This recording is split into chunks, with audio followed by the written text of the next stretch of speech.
ಇನ್ನು ಲೋಕಾಯುಕ್ತ ರೇಡ್ ವೇಳೆ ಅಥರಲ್ಲಿಯ ನೌಟಂಕಿ ಆಟ ನೋಡಿ ಹೆಂಗೆ ಅಂತ.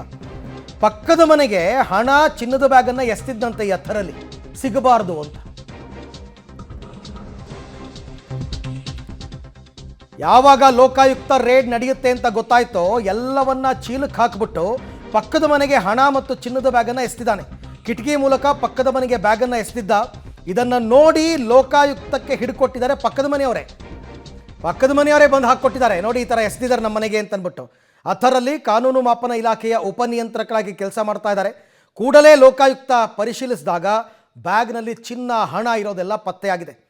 ಚಿನ್ನ ತೂಕ ಹಾಕೋ ಸಿಬ್ಬಂದಿಯನ್ನು ಕರೆಸಿ ಲೆಕ್ಕಾಚಾರವನ್ನು ಮಾಡ್ತಾ ಇದ್ದಾರೆ. ಅದೆಲ್ಲವೂ ಕೂಡ ಕನ್ಸಾಲಿಡೇಟ್ ಆಗಿದೆ. ಹೆಚ್ಚು ಕಡಿಮೆ ಆಲ್ಮೋಸ್ಟ್ ಎಲ್ಲ ಕೂಡ ಒಂದು ಹಂತಕ್ಕೆ ಬಂದಿದೆ.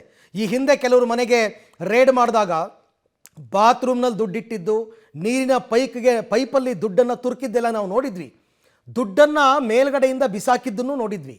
ಇಲ್ಲಿ ಈತ ಏನು ಮಾಡಿದ್ದಾನೆ, ಎಲ್ಲವನ್ನ ಬ್ಯಾಗಿಗೆ ತುಂಬಿಕೊಂಡು ಪಕ್ಕದ ಮನೆಗೆ ಎಸ್ತಿದ್ದಾನೆ.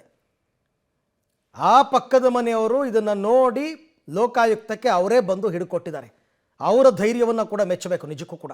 ಇಮಿಡಿಯೇಟಾಗಿ ಅದೆಲ್ಲ ತೆಗೆದು ನೋಡಿದಾಗ ಇಷ್ಟೆಲ್ಲ ಸಿಕ್ಕಿರೋದು.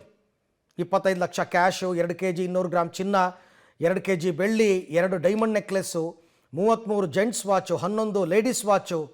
ಭರ್ಜರಿ ಬೇಟೆಯಾಡಿದ್ದಾರೆ ಲೋಕಾಯುಕ್ತ. ಈಗ ದೂರು ದಾಖಲು ಮಾಡಿಕೊಂಡು ಇದೆಲ್ಲವನ್ನು ಕೂಡ ಪರಿಶೀಲನೆಗೆ ಒಳಪಡಿಸ್ತಾರೆ. ಪ್ರತಿಯೊಂದಕ್ಕೂ ಕೂಡ ಆತ ಲೆಕ್ಕಾಚಾರವನ್ನು ಕೊಡಬೇಕಾಗುತ್ತೆ.